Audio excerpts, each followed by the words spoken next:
تاریخی روایات میں آتا ہے کہ ایک مرتبہ یمن کی طرف گئے ہوئے تھے تجارت کے لیے. وہاں پر ان کو پتہ چلا کہ ایک بزرگ رہتے ہیں, بہت ہی اللہ والے ہیں, اللہ کے نیک بندے ہیں, رحمانیت اختیار کر رکھی ہے, بہت بڑے شیخ ہیں, لوگ جانتے ہیں, ان سے دعائیں کراتے ہیں. تو انہوں نے جب سنا تو ان کے دل میں شوق پیدا ہوا کہ میں بھی ان سے ملاقات کروں, ان سے جا کر ملوں, اپنے لیے دعا کراؤں. چنانچہ وہاں تک جا پہنچے. جب وہاں پہنچے تو انتہائی بڑی عمر کے عمر رسیدہ بزرگ بیٹھے ہوئے تھے.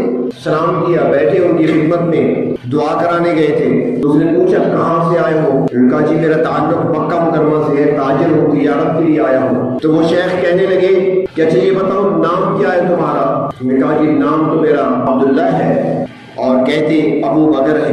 وہ کہنے لگا والد کا نام بتاؤ. والد کا نام عثمان ہے, عامر کا بیٹا ہے. تو وہ شیخ کہنے لگے اچھا تیرا نام عبداللہ ہے, تجھے دنیا ابو بکر کہتی ہے, اور تمہارے والد کا نام عثمان ہے, عامر کا بیٹا ہے, تو لوگ اس کو ابو قحافہ کہتے ہوں گے. انہوں نے کہا جی ایسے ہے. پھر وہ بزرگ کہنے لگے تیری ماں کو لوگوں نے ام الخیر کا لقب دیا ہوگا, ان کا نام سلمہ ہوگا. اس نے کہا بالکل ایسے ہے. فرمایا مبارک ہو تجھے. اس نے کہا کس چیز کی مبارک؟ اس شیخ کی آنکھوں میں آنسو آ گئے. اس نے کہا اے نوجوان, اے مکہ کے مسافر, میری بات سن لے. میری عمر کم نہیں ہے, میں 34 صدی پوری کرنے والا ہوں. 390 سال میری عمر ہے. میں نے تورات کو بھی پڑھا ہے, میں نے انجیل کو بھی پڑھا ہے, میں نے زبور کو بھی پڑھا ہے. میں سابقہ آسمانی کتابوں کا صحائف کا علم رکھتا ہوں. میں پچھلی تاریخیں بھی پڑھ چکا ہوں. انبیاء علیہ السلام کی تعلیمات کو میں دیکھ چکا ہوں, پڑھ چکا ہوں. میں جانتا ہوں, میرے علم میں یہ بات ہے کہ اب وہ زمانہ قریب آ چکا ہے جب اللہ کے آخری پیغمبر دنیا میں تشریف لائیں گے.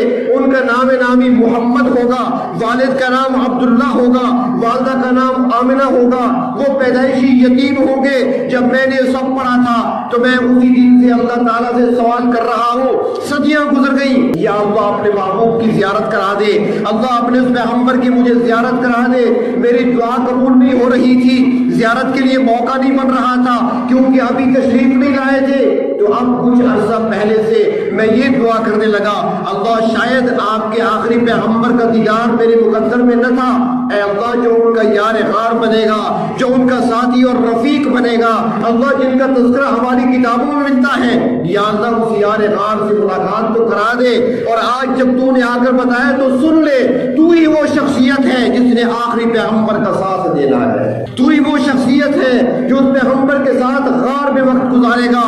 تو ہی وہ شخصیت ہے جو مزار میں بھی ساتھ ہوگا, دنیا میں بھی ساتھ ہوگا, اور حوض کوثر